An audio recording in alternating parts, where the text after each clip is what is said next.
Hello, good morning India. Daily current affair सुबह 8 बजे। General science सुबह 9 बजे। मैथ्स मैजिक शाम 5 बजे। रेलवे की रीजनिंग शाम 6 बजे। Monday to Friday back to back classes live from studio. आज ही सब्सक्राइब करें वाईफाई स्टडी चैनल को। Hello hello friends, welcome to WiFi Study changing the way of learning. मैं विवेक एक बार फिर से आप सभी के साथ हूं।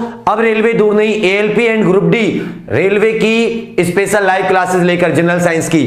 तो स्टार्ट करते हैं आज हम लोग। सबसे पहले जो हमने चीजें कल खत्म की थी उन्हीं से आज चीजों को आगे बढ़ाते हैं। एक छोटा सा क्वेश्चन देता हूं आपको और जानने की कोशिश करते हैं कि आपको चीजें क्लियर हुई हैं या नहीं हुई हैं। ठीक है, तो क्वेश्चन है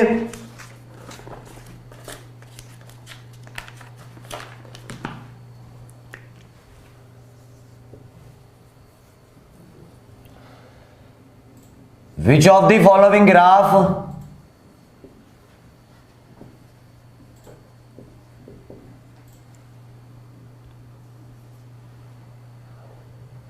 ग्राफ gives एक्सिलरेशन। कहने का मतलब है कि इनमें से किस ग्राफ से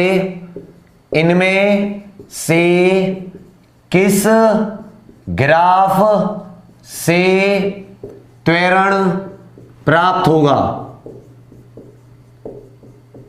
इनमें से किस ग्राफ से त्वरण प्राप्त होगा? ST graph, B VT graph, C displacement time graph,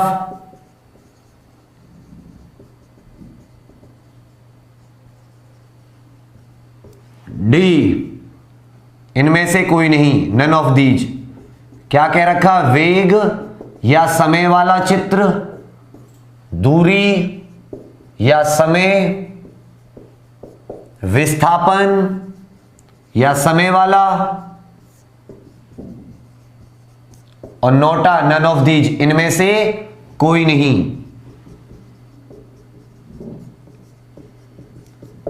इनमें से कौन सा ग्राफ आपको त्वरण देगा?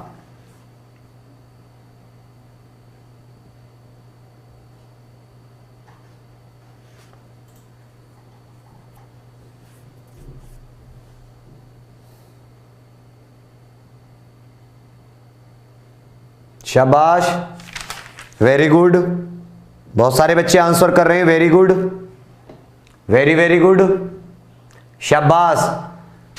तो बच्चे इससे जो ये दूरी और ये समय वाला ग्राफ होता है, या दूरी नहीं कहेंगे इसको, पोजीशन टाइम ग्राफ जो होता है, पोजीशन टाइम ग्राफ भी कह सकते हो, दूरी समय भी कह सकते हो। इससे तो हमें डिस्टेंस, दूरी या डिस्प्लेसमेंट, विस्थापन प्राप्त होता है। जबकि जो ये वेलोसिटी टाइम ग्राफ होता है, अगर इसका स्लोप या इसका ढलान निकालते हैं, स्लोप या इसका ढलान निकालते हैं, तो हमें क्या मिलता है? एक्सीलरेशन मिलता है। क्या मिलता है? एक्सीलरेशन। वीटी ग्राफ इंपॉर्टेंट है, लिख लीजिए। अगला क्वेश्चन बताना है।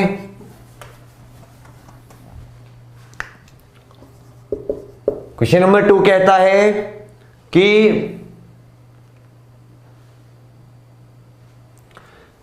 If a car travels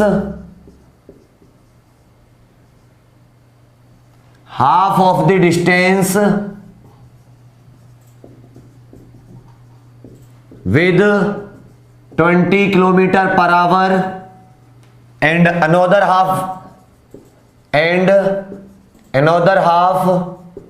of the distance with 30 kilometer per hour, what is the average speed?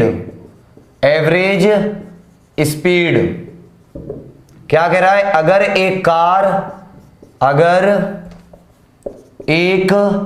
Car आधी दूरी 20 किलोमीटर प्रति घंटे की रफ्तार से वे बाकी आधी दूरी 30 किलोमीटर प्रति घंटे की रफ्तार से कवर करती है या तय करती है तो औसत चाल एवरेज स्पीड क्या होगी? औसत चाल बतानी है आपको फटाफट से।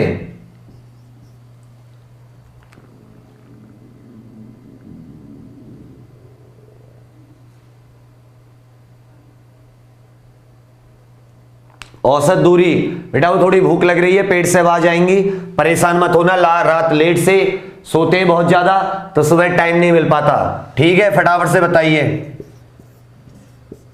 Very good.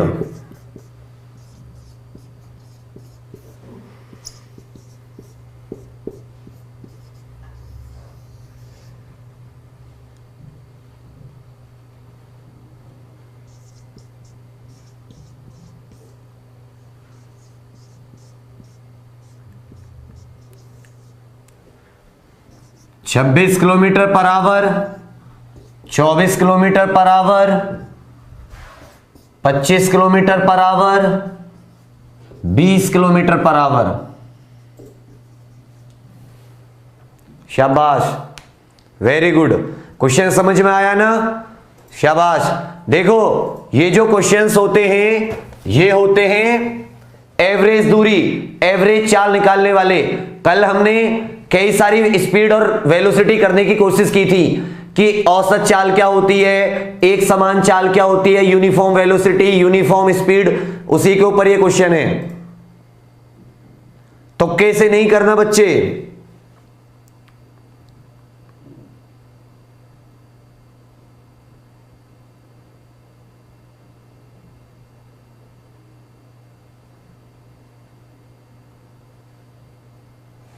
चौबीस, वेरी गुड। देखो याद रखना इसका एक फॉर्मूला होता है कि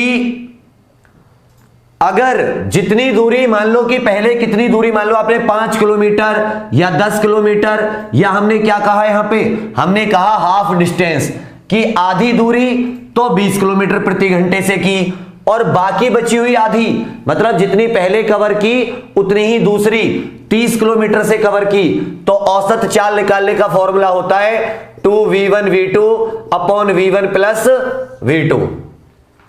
ठीक है, इसमें रखोगे तो पहली वेलोसिटी कितनी है, पहली स्पीड 20, दूसरी 30 और v1 दोनों को ऐड कर दो 50, 0 से 0,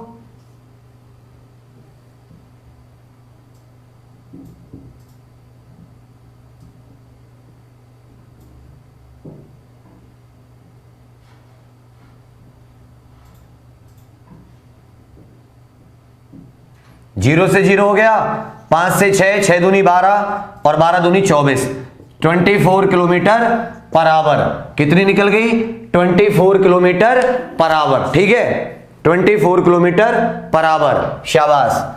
ये फॉर्मूला होता है 2v1 upon v2, 2v1v2 upon v1 plus v2, मतलब 2 की मल्टीप्लाई करो दोनों वेलोसिटी में और बाद में क्या करो, नीचे दोनों को जोड़ दो। और अगर ये सब ना दे के आपको वेलोसिटी वगैरह ना दे रखी हो, ये वैल्यू ना दे रखी हो, तब आपसे एवरेज स्पीड या औसत चाल पूछ ले, तो आप क्या करना, ये कर लेना कुल दूरी टोटल डिस्टेंस डिवाइडेड बाय कुल समय, टोटल टाइम। ऐसे भी करोगे तो भी आपका आंसर आ जाएगा अगर आपको औसत चाल या औसत स्पीड निकालनी हो। तो अगर ये सब भी ना दे रखा हो आपको वैल्यू, तो आप डायरेक्ट क्या फॉर्मूला लगा सकते हो, total distance upon total time.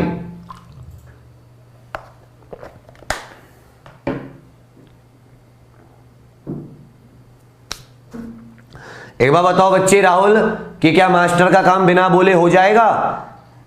आप कह रहे हो मास्टर जी आप बोलते बहुत हो, पढ़ाते कम हो। अरे एक बार बताओ, थोड़ी बुद्धि का इस्तेमाल करो, क्या बिना बोले काम हो जाएगा? पढ़ाई की चीजें तो बोल रहा हूं, कोई एक्स्ट्रा चीज बोली हो तो बता दो। हद कर रखी है भाई। चलिए शाबाश। अब आ जाते हैं नेक्स्ट, इक्वेशंस ऑफ मोशन। ठीक है, लिख लो इक्वेशंस ऑफ मोशंस।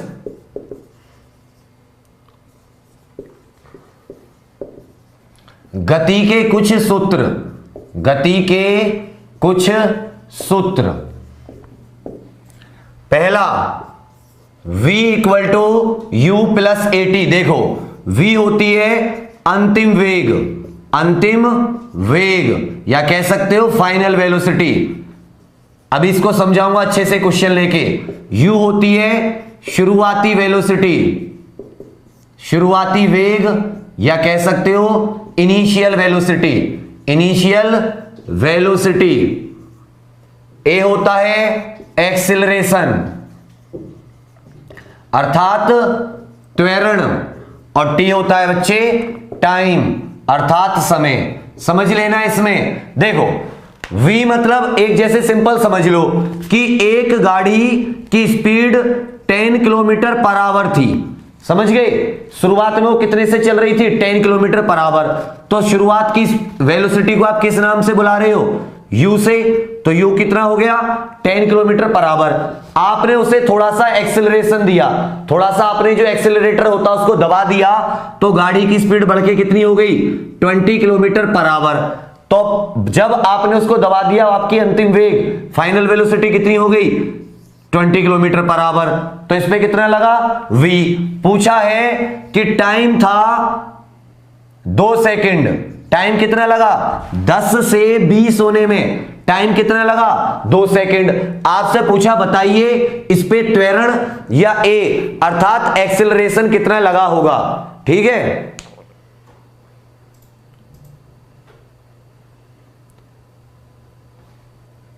ठीक है यार, तुम अजीब सी बात कर रहे हो। इंसान अगर यार मास्टर है, वो लिखेगा नहीं, बोलेगा नहीं, तो पढ़ाएगा कैसे? कि लिखने में टाइम लग रहा है, बोलने में टाइम लग रहा है। अरे यहां पे आके मैं मूक दर्शन चार्ली चैपलिन बन जाऊं, ऐसे करूं? अरे पढ़ाने दो, पढ़ना है तो जो पढ़ने आए ना उन्हें पढ़ने दो, नहीं पढ़ना तो बता दो। फिर से समझ लो, जब कोई चीज शुरुआत जिस गति से चल रही है, जिस वेग से चल रही है, तो उसे क्या कहेंगे? इनिशियल वेलोसिटी, शुरुआती वेग, जिसे हम u से दिखाते हैं। फिर जब हमने उस पर थोड़ा सा एक्सेलरेशन लगा दिया, एक्सेलरेशन मतलब थोड़ा सा फोर्स लगाया, उसकी वजह से एक्सेलरेशन लग गया, तो क्या कहेंगे? कि गाड़ी की स्पीड थोड़ी सी बढ़ गई। बढ़ के कितनी हो गई? जब जो फाइनल बढ़ी है उसे क्या कहेंगे? फाइनल या अंतिम वेग। उसको होने में टाइम कितना लगा? 2 सेकंड। तो आपसे पूछा है एक्सेलरेशन कितना होगा। अब आपका ये फॉर्मूला काम आएगा। ये हमने पहले भी पढ़ा है कि एक्सेलरेशन क्या होता है? लास्ट की वेलोसिटी मतलब जो फाइनल वेलोसिटी होती है माइनस शुरुआत की वेलोसिटी डिवाइडेड बाय टाइम। और यहीं से मल्टीप्लाई हुआ था, ये यहीं से क्या हुआ था? मल्टीप्लाई होके 80 इधर आ गया था, v माइनस यू इधर रह गया था। और जब माइनस यू इस तरफ आएगा तो प्लस हो जाएगा माइनस, तो ये क्या बन गया? u plus 80। तो यहीं से फॉर्मूला आया है v equal to u plus 80। इसी से आप निकाल दो। तो एक्सेलरेशन क्या होता है? v minus you upon T. v की वैल्यू कितनी दे रखी है? 20। अंतिम कितनी थी? अब यहां पे गड़बड़ हो गई है कि मैंने इसको तो किलोमीटर पर आवर में ले लिया है, इसको सेकंड में, तो कोई टेंशन नहीं है, इसको मीटर पर सेकंड कर देते हैं। अब देखो ये भी सेकंड में, यहां भी टाइम सेकंड में। याद रखना इन यूनिट को एक करना जरूरी होता है, तभी आपका करेक्ट आंसर आएगा। 20 माइनस 10 अपॉन 2 कितना हो गया? 10 अपॉन 2 5 मीटर पर सेकंड स्क्वायर। कितना हो गया? 5 मीटर पर सेकंड स्क्वायर। जो लास्ट की वेलोसिटी है उसमें से पहली वाली हटा दी, टाइम से डिवाइड कर दिया, कितने समय में बदलाव हुआ है? तो 20 में से 10 को 2 से डिवाइड किया, 5 मीटर पर सेकंड स्क्वायर। तो एक्सेलरेशन कितना आ गया? 5 मीटर पर सेकंड स्क्वायर। क्वेश्चंस आते हैं बच्चे, 10th लेवल का साफ साफ दे रखा है पेपर में, और ये सब 10th लेवल की चीज है। एनसीईआरटी खोल के पढ़ोगे तो आपको ये मोशन वाले चैप्टर में सारी की सारी चीजें मिल जाएंगी। ठीक है, ये उम्मीद है कि ये चीज समझ में आई होगी। तो पहली इक्वेशन ऑफ मोशन कौन सी हो गई? हाँ, मीटर पर सेकंड में कर लो उसे भी, वो मैं ज्यादा चक्करों में नहीं पढ़ना चाहता था। आप मीटर पर सेकंड में चेंज कर सकते हैं। तो पहली हो गई v equal to u plus a t, दूसरी हो जाती है s equal to u t plus half a t square. अब ए टी यू टी इन सब का आपको मतलब पता है। एस एन का मतलब है दूरी या डिस्प्लेसमेंट, विस्थापन, ठीक है।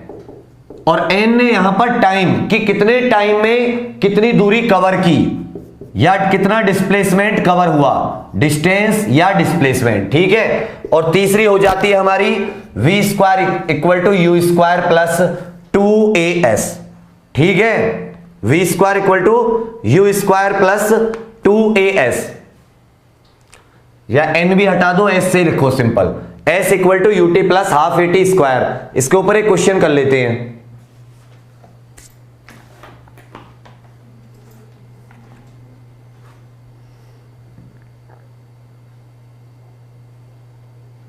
क्वेश्चन है, ये तीनों आपके सामने इक्वेशंस हैं मोशन की। अब इसमें से क्वेश्चन कर लेते हैं। क्वेश्चन है, अ train is travelling at speed of 90 kilometre per our. एक गाड़ी 90 किलोमीटर पर आवर की स्पीड से चल रही है। Brakes are applied so as to produce a uniform acceleration. Brake लगे तो एक्सेलरेशन हमेशा माइनस में आएगा। कल ही बता दिया था कि गाड़ी जब चल रही होती है, मतलब जब उस पर एक्सेलरेशन लग रहा होता है तो बढ़ेगा, और जब घट रहा होता है तो नीचे की तरफ आएगा, मतलब जब ब्रेक लग रहे होते हैं। ओके, तो एक्सेलरेशन कह रखा है 0.5 मीटर पर सेकंड स्क्वायर, 0.5 मीटर पर सेकंड स्क्वायर। अब आपको बताना है कि देखो गाड़ी इस स्पीड से चल रही है, इतना एक्सेलरेशन है। आपको बताना है ब्रेक लगने के बाद, समझ लेना पूरा नहीं लिख रहा हूं, ब्रेक लगने के बाद आफ्टर अप्लाइंग ब्रेक्स गाड़ी कितना डिस्टेंस कवर करेगी। जैसे मान लो कोई गाड़ी 90 किलोमीटर पर आवर की स्पीड से चल रही है, आपने उस पर ब्रेक लगा दिए, तो ब्रेक लगने से ऐसा तो नहीं है तुरंत के तुरंत रुक जाएगी, और ज्यादा एक्सेलरेशन भी नहीं है, ब्रेक धीरे धीरे लग रहे हैं। तो क्या होगा कि रुकने से पहले गाड़ी थोड़ी दूरी तय करेगी, तो वो कितनी करेगी वो आपको बताना है। हाँ, नेगेटिव एक्सेलरेशन को रिटार्डेशन कहते हैं।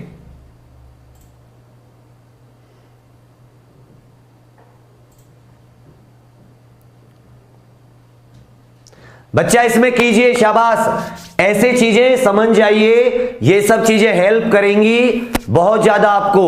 क्वेश्चन फिर से समझ लो कि एक गाड़ी है, उस गाड़ी में क्या हुआ है कि उस गाड़ी की स्पीड इतनी है, इसलिए मैंने शुरुआत में लिख दिया यू, यू मतलब वो इतनी स्पीड से चल रही है। फिर उस पे ब्रेक लगाए, तो ब्रेक लगाने के लिए आप उसको एक्सेलरेशन दोगे, रोकोगे, फोर्स दोगे, रुक गई, लेकिन रुकने से पहले कुछ दूरी तय करेगी, वो कितनी होगी।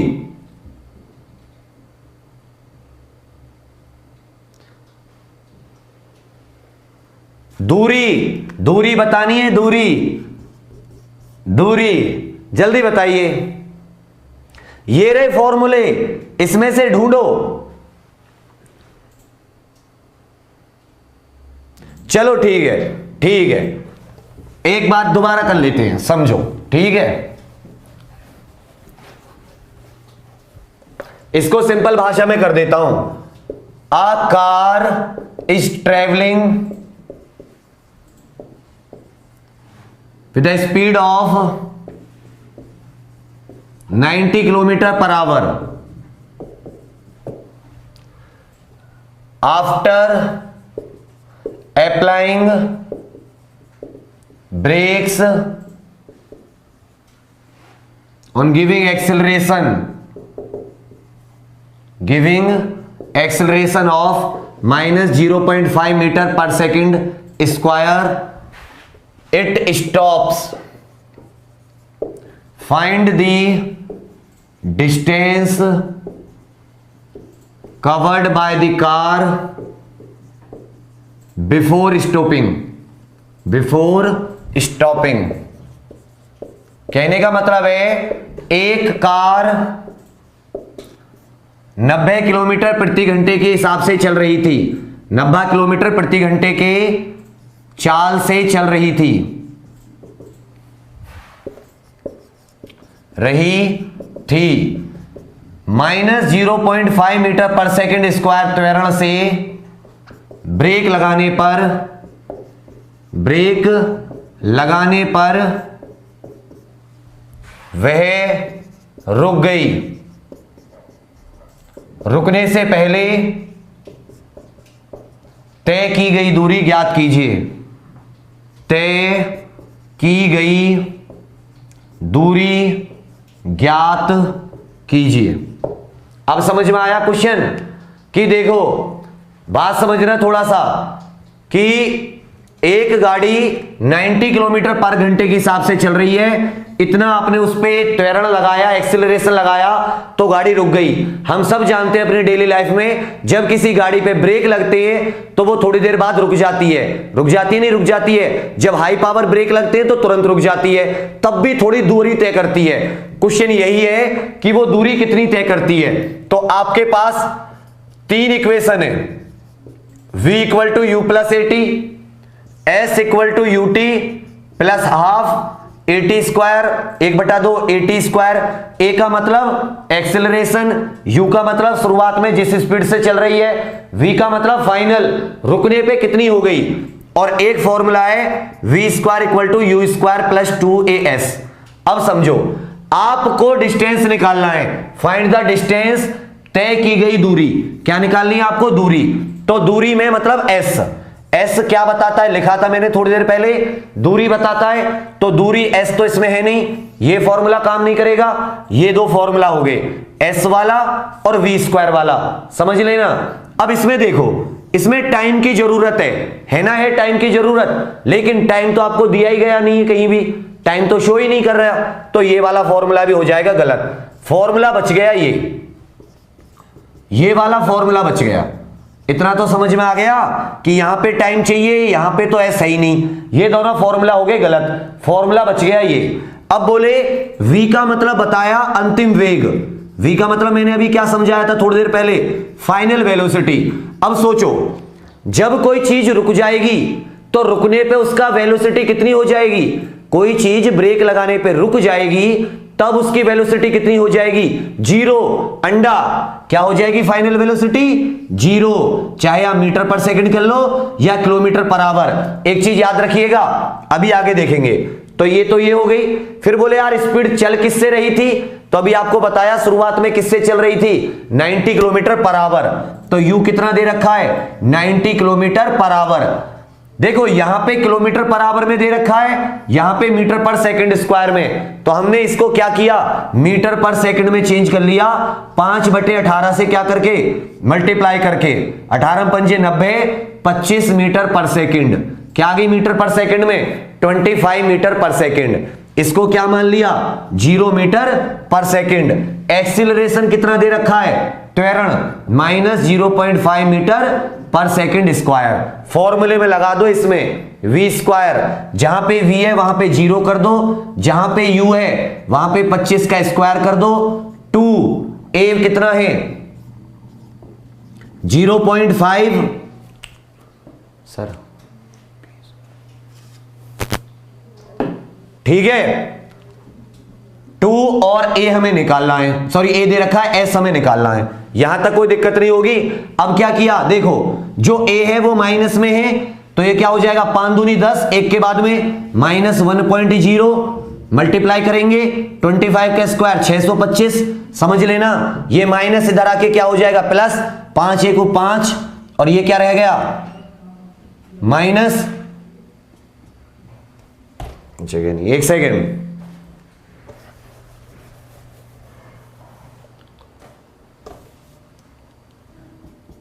जीरो। ठीक है, अब क्या हो जाएगा, इन दोनों की मल्टीप्लाई हो जाएगी, 5 बन जा, सॉरी ये तो s है, s,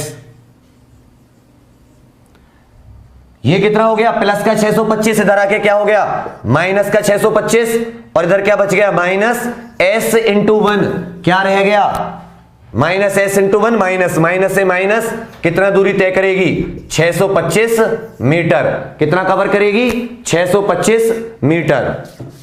बेटा देखो फिर से समझ लो, जब कोई चीज किसी शुरुआत की स्पीड से चल रही होती है, थोड़ा टाइम दे लो इन चीजों को, इन्हें बचपन से नहीं समझा था, समझ लो।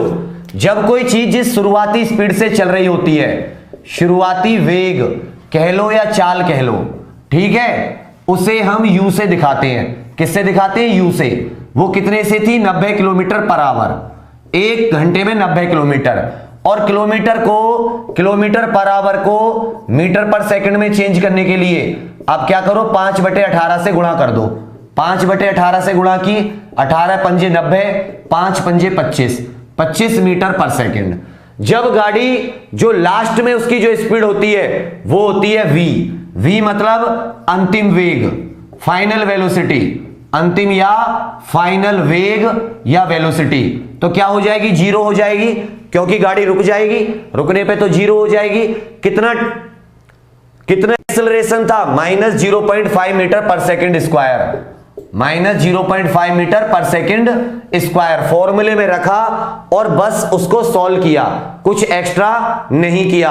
अभी बहुत सारे लोग देख रहे हैं लेकिन लाइक और सब्सक्राइब नहीं है। बच्चे जो भी नए आए हैं या जिन्होंने अभी तक सब्सक्राइब नहीं किया है, आप लोग चैनल को ऐसा रेड खाना सा है, उस पे लिखा हुआ है सब्सक्राइब, ऐसा आयत है, एक रेक्टेंगल है, उसको सब्सक्राइब कर लीजिए। दूसरी बात, अगर वीडियो अच्छी लग रही हो तो लाइक करना मत भूलिएगा, बहुत जरूरी है। और दोस्तों 24 फरवरी दोपहर 2 बजे हम लोग रविंद्रालय लखनऊ आ रहे हैं। रविंद्रालय ऑडिटोरियम लखनऊ, 4 बाग के पास। जो भी आस पड़ोस वहां हैं, अगर वो आना चाहें, मिलने चाहें तो स्वागत है। पेरेंट्स को लेकर आना चाहें तो बहुत अच्छी बात है। दूसरी बात, लाइक इसीलिए हमारा एक टारगेट है कि हम लोग 24 फरवरी को आप लोगों के साथ 10 लाख सब्सक्राइबर होने का जो खुशी है वो आप लोगों के साथ मनाएं।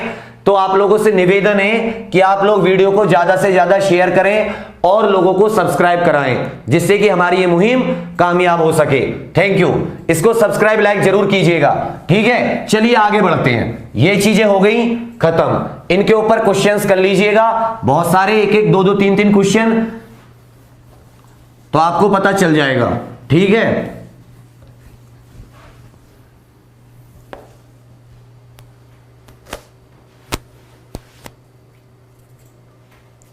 चलिए आगे आ जाते हैं। अब आ जाते हैं Newton's laws of motion. Newton's laws of motion, Newton के गति नियम, न्यूटन के गति नियम। तो सबसे पहला आ जाता है, ध्यान दीजिएगा बातों पे, क्या कह रहा है न्यूटन का फर्स्ट लॉ ऑफ मोशन, कि इफ अ बॉडी, इंग्लिश में बता रहा हूं पहले, if a body is in rest, कि अगर कोई body, if a body is in rest, it will remain in rest, it will remain in rest. If a body is in motion, if a body is in motion, it will remain in motion, it will remain in motion until unless an external force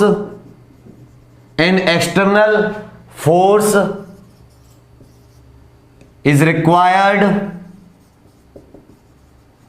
to change the state of motion और rest. क्या कहा गया है कि अगर कोई body विराम अवस्था में, अगर कोई चीज विराम अवस्था में है तो वो विराम अवस्था में रहेगी। समझ लेना, अगर कोई चीज विराम अवस्था में है तो वो विराम अवस्था में रहेगी, अगर कोई गति की अवस्था में है तो वो गति की अवस्था में ही रहेगी हमेशा। कब तक?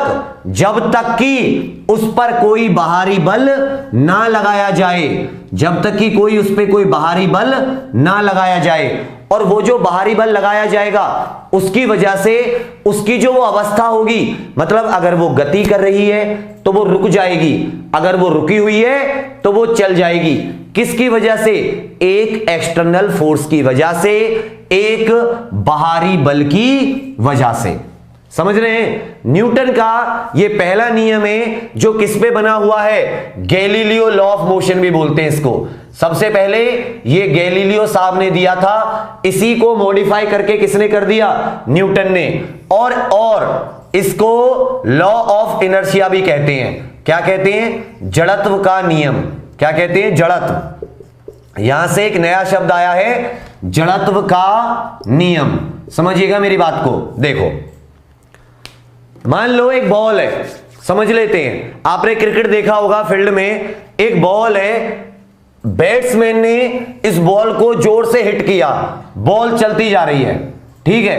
अब याद रखना, पहले लॉ का कहना है कि जब तक इस पे कोई बाहरी बल नहीं लगेगा इस बॉल पर, यह हमेशा चलती रहेगी। या चलो इसका लेते हैं और इसको ले लेते हैं।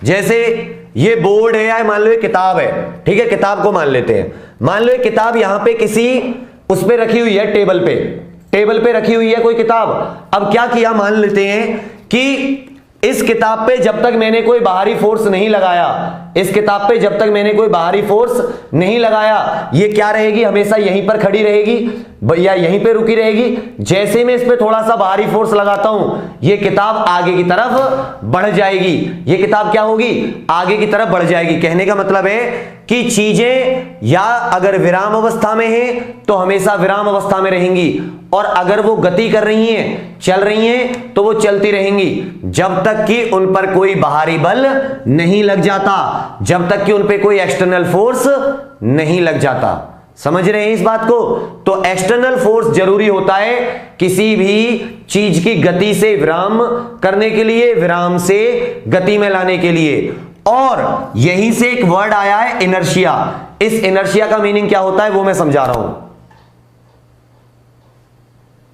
बेटा, वो जो बॉल अपने से रुकती है उस पे भी एक बाहरी बल लग रहा होता है। चाहे जैसे घास पे फील्ड है, फील्ड में घास है, तो जो घास होती है ना, वो भी उस पे एक फ्रिक्शन नाम का बल लगाती है, जिसे इंग्लिश में फ्रिक्शनल फोर्स और हिंदी में घर्षण बल कहते हैं। और समझाने की कोशिश कर रहा हूं क्यों होता है ये, समझिएगा चीजों को। इसके एग्जाम्पल से आप बहुत अच्छे समझोगे, ठीक है।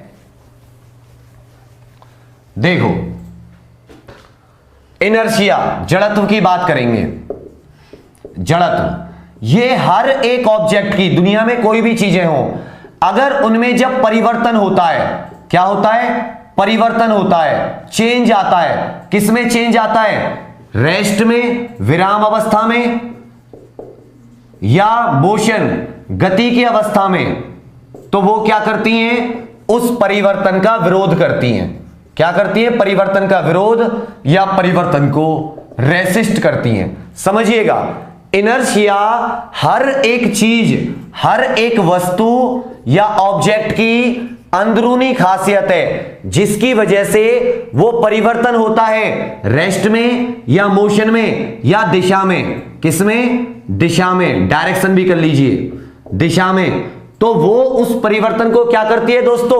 उस परिवर्तन का विरोध करती है। और ये जो विरोध करने की प्रवृत्ति है या रेसिस्टेंस की या रेसिस्ट करने की जो प्रॉपर्टी है, इसी को हम किस नाम से जानते हैं? इनर्शिया। तो सिंपल इसके डेफिनेशन कह सकते हैं इंग्लिश में, the property by which each and every object resist the change in the state of motion और in the state of rest।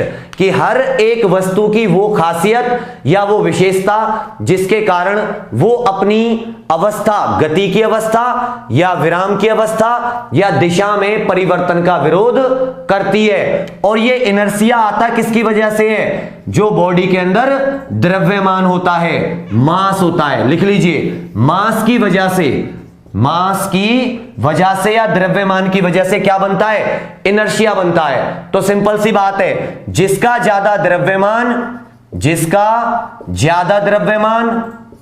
या जिसका ज्यादा मास, मोर मास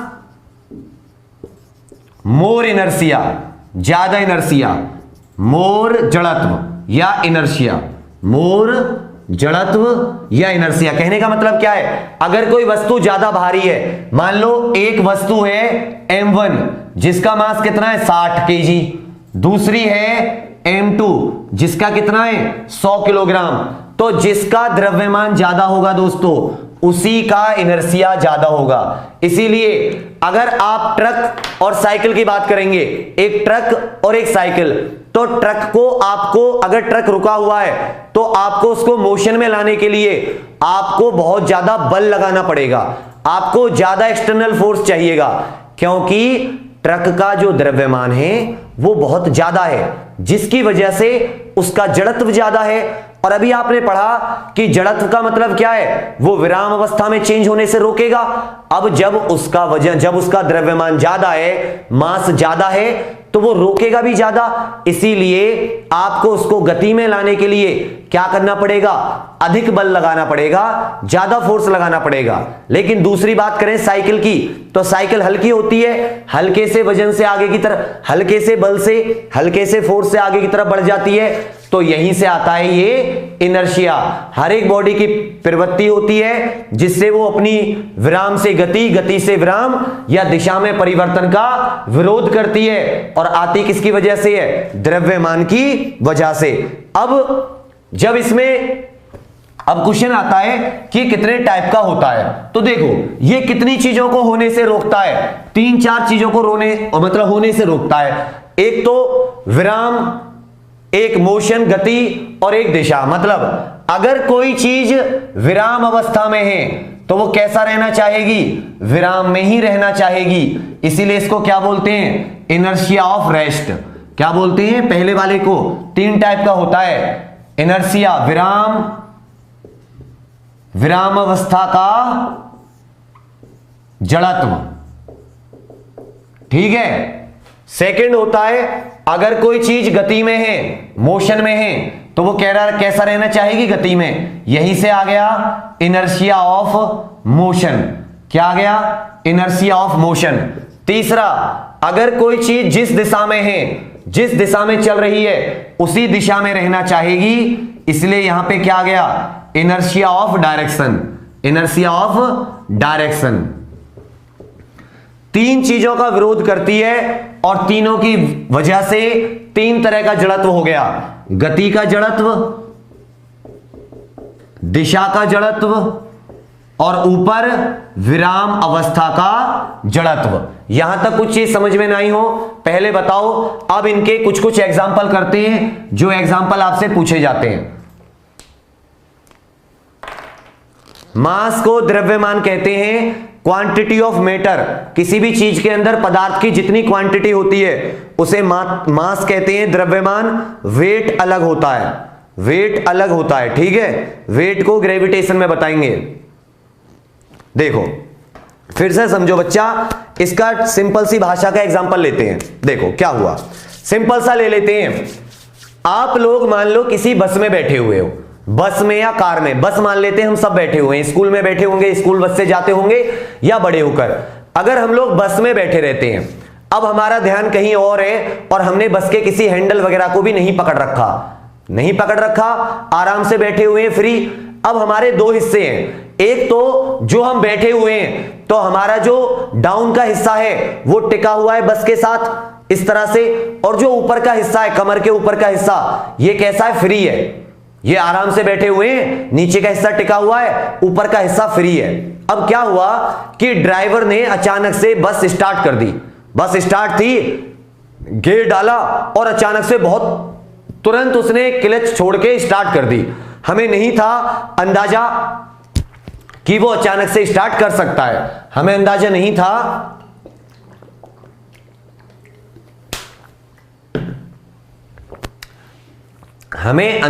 था कि वो अचानक से स्टार्ट कर देगा। तो अब क्या हुआ कि हमारा निचले वाला हिस्सा तो बस के साथ अटैच था, तो बस पे बाहरी फोर्स लगा, बस मोशन में आई, तो हमारा जो ऊपर वाला हिस्सा था वो भी बस के साथ गति में आ गया।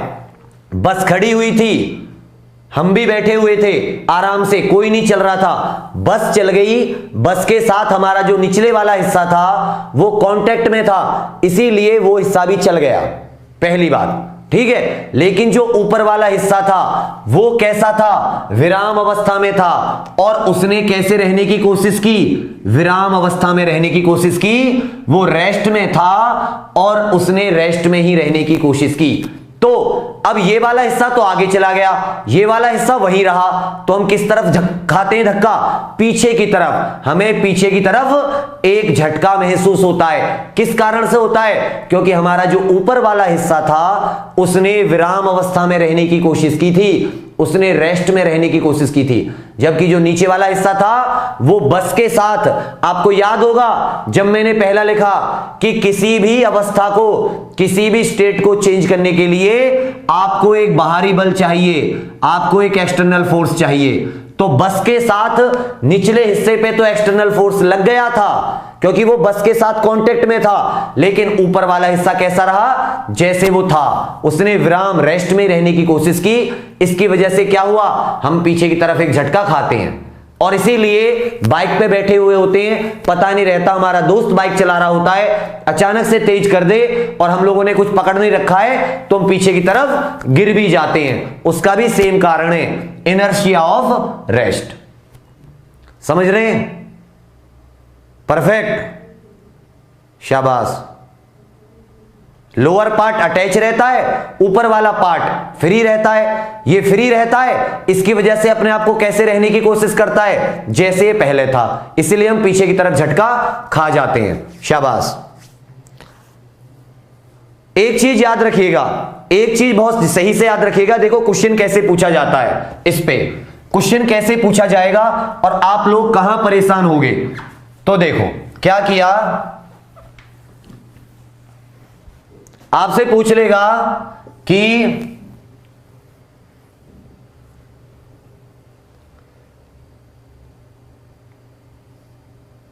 चादर को झाड़ने पर, चादर को झाड़ने पर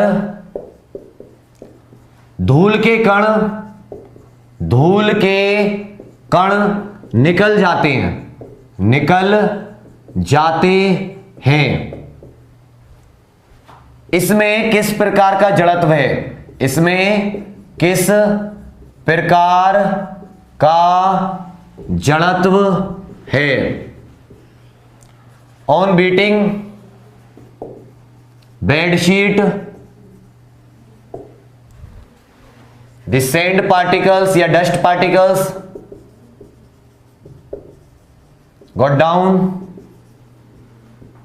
due to which type of inertia. English थोड़ी वैसी लिख दी है, समझ जाइएगा। तो which type of inertia, A inertia of rest, जड़त्व का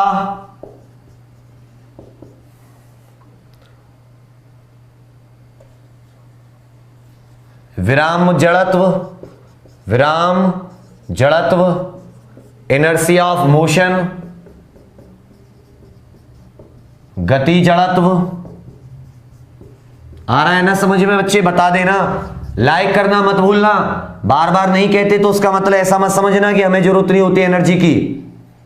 direction, motion of, inertia of direction, दिशा का जड़त्व, और डी नन ऑफ दीज, इनमें से कोई नहीं। बताइए, ऐसे क्वेश्चन आते हैं, पहचानने में परेशानी आती है। ठीक है, वेरी गुड, शाबाश, समझ रहे हैं आप लोग।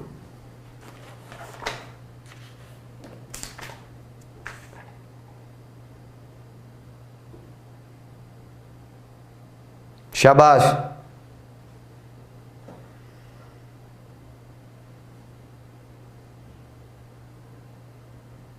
बेटा लाइक कर देना, 2000 से ऊपर लोग हैं और लाइक देखो कितनी कम है।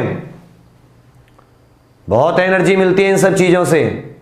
जो चीज समझ में ना आ रही हो वो बता देना, ठीक है? शाबाश शाबाश, very good, thank you, good. आ रहा है अब समझ में। तो अब मैं यहां से आपको एक चीज समझाऊंगा, उस चीज को समझने की कोशिश कीजिएगा, ठीक है? देखो, इसका तो इनर्शिया ऑफ रेस्ट है, कोई शक नहीं है इसमें, विराम का जड़त्व। अब क्वेश्चन आता है सर हम लोग कैसे छांटें कि कब इनर्शिया ऑफ मोशन होगा और कब क्या होगा, इनर्शिया ऑफ रेस्ट। तो देखो, जब जिस भी अवस्था में, लिख लेना इसको, जिस भी अवस्था में वस्तु पहले होती है, अवस्था में वस्तु पहले होती है, पहले होती है, वही जड़त्व होता है, वही जड़त्व भी होता है।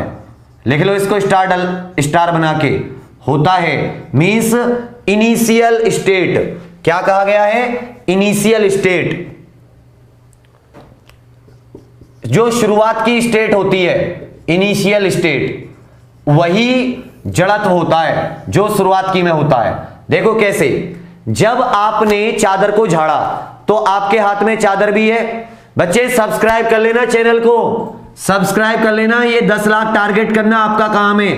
ये मेहनत जब ही सफल मानी जाएगी, और कुछ नहीं चाहिए, जब आप शेयर और सब्सक्राइब करोगे अपने दोस्तों के साथ। तो क्या कहा मैंने कि मान लो जैसे ये है, ठीक है, ये मेरे हाथ में रुमाल है, सॉरी ये हैंकी नहीं है, ये तो थोड़ा अलग ड्रामा है। तो क्या किया, इसमें बहुत सारे डस्ट पार्टिकल हैं। अब ये दोनों रेस्ट में हैं, ये रुमाल भी रेस्ट में है और इसके अंदर जो धूल के कण हैं ये भी दोनों कैसे हैं, बिल्कुल विराम अवस्था में, चल थोड़ी ना रहे हैं। अगर ये चल नहीं रहे तो ये कैसी अवस्था में, विराम या रेस्ट है या नहीं है, ठीक है।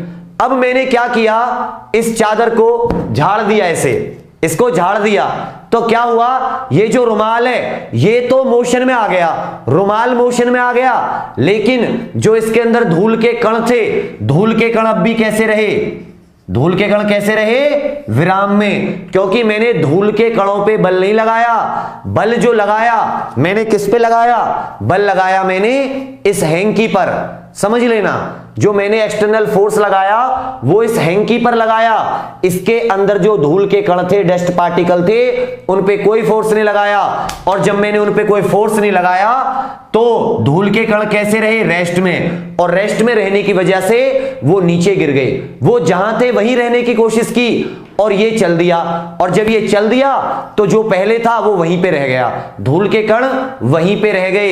इसका मतलब वो किसका एग्जाम्पल है, विराम अवस्था का। इसी पहले विराम में थे ना धूल के कण, रेस्ट में थे, इसलिए जड़त्व भी कौन सा हो जाएगा, इनर्शिया ऑफ रेस्ट।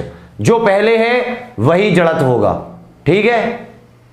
अब इसके ऊपर बहुत सारे एग्जाम्पल हैं, जैसे और कुछ सोचो, एक ये वाला हो गया, जो गीले कपड़े होते हैं, गीले कपड़े मम्मी लोग या हम लोग धुलते हैं तो ऐसे निचोड़ते हैं, और निचोड़ने के बाद में गीले कपड़ों को झाड़ते हैं, तो आपने देखा होगा कपड़े जो होते हैं वो तो मोशन में आ जाते हैं, लेकिन जो उसके अंदर पानी की बूंद होती हैं वो वहीं गिर जाती हैं, और उसके अंदर का जो पानी की बूंदें होती हैं वो बाहर आ जाती हैं। इसमें भी कौन सा काम कर रहा है, क्योंकि पहले जो पानी की बूंद थी वो रेस्ट में थी, विराम अवस्था में थी, इसकी वजह से वो वहीं रुक जाती हैं और हमारा कपड़ा का जो पानी है वो निचोड़ दिया जाता है। और देखो, पेड़ की बात करते हैं, पेड़ पे फल लगे हुए हैं, आम के पेड़ की बात करते हैं, आम के पेड़ की एक ब्रांच, डाली, टहनी पकड़ी आपने और ऐसे हिला दी, जो पके हुए फल थे वो नीचे गिर गए। क्यों गिरे, क्योंकि देखो, जब आपने उस टहनी को पकड़ के नहीं हिलाया था तो वो टहनी और वो फल दोनों कैसे थे, रुके हुए थे, कैसे थे, रेस्ट में थे। अब आपने क्या किया, टहनी को पकड़ा और टहनी को हिला दिया। अब आपने बाहरी बल किस पे लगाया, टहनी पे लगाया। आपने जो एक्सटर्नल फोर्स लगाया वो किसी एक आम के फल को पकड़ के तो नहीं लगाया, आपने तो पूरी टहनी पकड़ी, उसको हिला दिया। अब टहनी जो ब्रांच है वो तो मोशन में आ गई, क्योंकि आपने क्या लगा दिया, गति में आ गई, क्योंकि आपने उसके ऊपर बल लगा दिया। जबकि जो फल थे वो पहले भी कैसे थे, विराम या रेस्ट में आराम कर रहे थे, बाद में भी उन्होंने कैसे रहने की कोशिश की, इनर्शिया ऑफ रेस्ट। इसके जड़त्व के कारण उन्होंने फिर भी विराम या रेस्ट में रहने की कोशिश की। और जब पेड़ की जो टहनी थी वो तो गति में आगे चली गई और फल वहीं रह गए, तो जो चीज वहीं रह जाएगी वो क्या हो गई, गिर गई, फल वहीं रहने की वजह से गिर गए। तो ये किसका एग्जाम्पल हो जाएगा, जड़त्व, विराम अवस्था के जड़त्व का एग्जाम्पल। समझ में आ रहा है।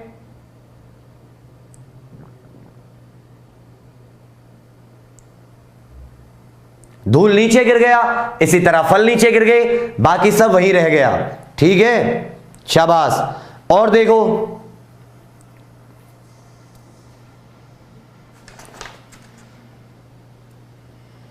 एक एग्जांपल आपने बचपन में पढ़ा होगा कि चलो इसका बताओ, एक और बताओ, समझ में आ रहा हो तो बता देना। मोशन पे भी दूंगा बेटा, मोशन पे भी दूंगा। चलो मोशन पे दे देता हूं। अब बात करेंगे मोशन की। इनर्शिया ऑफ मोशन, गति का जड़त्व। इनर्शिया ऑफ मोशन, गति का जड़त्व। पढ़ लेना यहां तक, फिर कल बहुत सारे क्वेश्चन करेंगे। मुंह में चलेगी इसकी धूल, मार्कर की। गति का जड़त्व। चलिए मान लेते हैं, एक एग्जांपल ले लेते हैं। ये बस है, बस चल रही है। बस कैसी कर रही है? मोशन में चल रही है। आप यहां पे खड़े हो, आप क्या हो कि यहां पर खड़े हो। ठीक है, अब क्या हुआ कि आपने बहुत ही टसन में थे, चश्मे वश्मे लगा रखे थे और इधर उधर ताक रहे थे, लेकिन बस में कुछ पकड़ नहीं रखा था और ऐसे करके खड़े थे एकदम तुर्रम खान। अब क्या हुआ, बस का जो ड्राइवर था उसने उसको किसी सवारी ने हाथ दिया, रुक जाओ भैया रुक जाओ।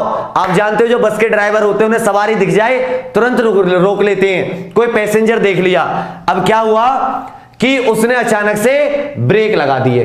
अब चलती बस पे अचानक से ब्रेक लग गए, अचानक से ब्रेक। और हमारे जो मतलब एक्टर साहब हैं, मतलब हीरो जी हैं, वो एकदम ऐसे खड़े हैं। अब ब्रेक लग गए तो ब्रेक लगने से गाड़ी किसे आ गई? रेस्ट में आ गई, विराम में आ गई। बाहरी बल लगा, बाहरी बल लगा तो वो कैसे आ गई? रेस्ट में। जबकि जो हमारे हीरो जी थे वो तो भैया मोशन में रहे, उनके ऊपर तो कोई बल नहीं लगा। बल किसके ऊपर लगा? यहां पे ब्रेक लगे, गाड़ी के ऊपर लगा, गाड़ी किस में आ गई? रेस्ट में। लेकिन ये कैसे रहे? ये मोशन में ही रहे। जड़त्व के कारण, गति के जड़त्व के कारण पहले ही हमने पढ़ा है, जो गति में है वो किस में रहने की कोशिश करेगी? गति में। और ये गति में रहे और धड़ाक से इनका जो मुंह था वो गिरा आगे जाके, चश्मे वश्मे टूट गए। और जिन लोगों को ये पहले देख रहे थे वो लोग इन पे ताली मार के हंसने लगे और कहने लगे रे बेवकूफ, पकड़ के खड़ा हुआ कर। तो इनके दांत टूट गए।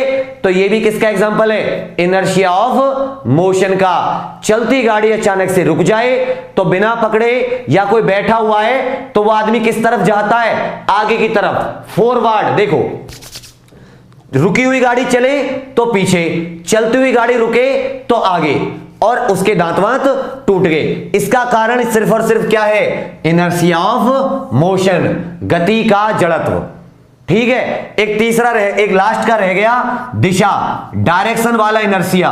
इनको पढ़ लेना अच्छे से, डायरेक्शन वाला इनर्शिया। देखो, आपने बचपन में खेल खूब खेला होगा, ये वाला। ऐसा मान लो धागा है, इस धागे में बांधा कुछ यहां पर और ऐसे घुमाते थे ना खूब। यहां पे मान लो धागे में पत्थर बांधा और उसको खूब घुलाया ऐसे। और जब छोड़ते थे, देखो अभी ये गोल घूम रहा है, अभी ये कैसा घूम रहा है? गोल। अब मैं इसे छोड़ूंगा तो ये कैसा जाएगा? जबकि इसको जाना कैसा चाहिए था? इसको जाना चाहिए था ऐसे ही। भाई ये तो ऐसे रहना चाहिए था, ऐसे रहना चाहिए था ना। लेकिन क्या हुआ? जब तक मैंने इस पे फोर्स लगाया, तब तक तो ये घूमता रहा। और जैसे ही फोर्स हट गया तो इसने अपनी वही डायरेक्शन, अगर यहां छोड़ा तो वही डायरेक्शन, यहां पे छोड़ा तो इसने इसी डायरेक्शन में रहने की कोशिश की, इसी डायरेक्शन में। जहां छोड़ूंगा वो सीधा जाएगा। मतलब वो अपनी दिशा में, जो उसकी पहली दिशा थी जब मैंने उसको छोड़ा था, उसी दिशा में अपने आप को रखने की कोशिश करेगा। इसी वजह से ये घूमता हुआ टेढ़ा गया, जबकि होना क्या चाहिए था? इसको तो घूमता रहना चाहिए था। उसका कारण भी क्या हो गया? इनर्शिया ऑफ डायरेक्शन, जड़त्व, इनर्शिया, दिशा का इनर्शिया। को समझ में आ रही है चीजें? शाबाश।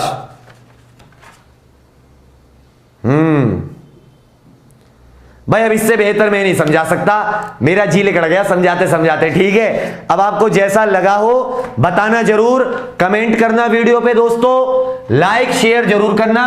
ठीक है, लाइक शेयर करोगे, सब्सक्राइब करोगे तो ऐसी ऐसी ही हंसते गाते बढ़ते रहेंगे, बहुत सारे क्वेश्चन करेंगे। आप भी डेली डेली, कल बताया था 100 क्वेश्चन करते रहना। बुक्स पीडीएफ बहुत सारे मौजूद हैं इंटरनेट पे, हमारे भी आने लगेंगे, टाइप वाइप होने हो रहे हैं, धीरे धीरे वो भी आने लगेंगे। आप लोग प्लीज घर पे जरूर रिवाइज करना। वीडियो कैसी लगी हो कमेंट करके बताना, अच्छी लगी हो तो लाइक शेयर और हमारे चैनल को सब्सक्राइब भी करना। Thank you very much, thank you, जय हिंद। ठीक है, थैंक यू वेरी मच दोस्तों। इंडिया। डेली करंट अफेयर सुबह 8 बजे। जनरल साइंस सुबह 9 बजे। मैथ्स मैजिक शाम 5 बजे। रेलवे की रीजनिंग शाम 6 बजे। Monday to Friday. Back to back classes live from studio. आज ही सब्सक्राइब करें वाईफाई स्टडी चैनल को।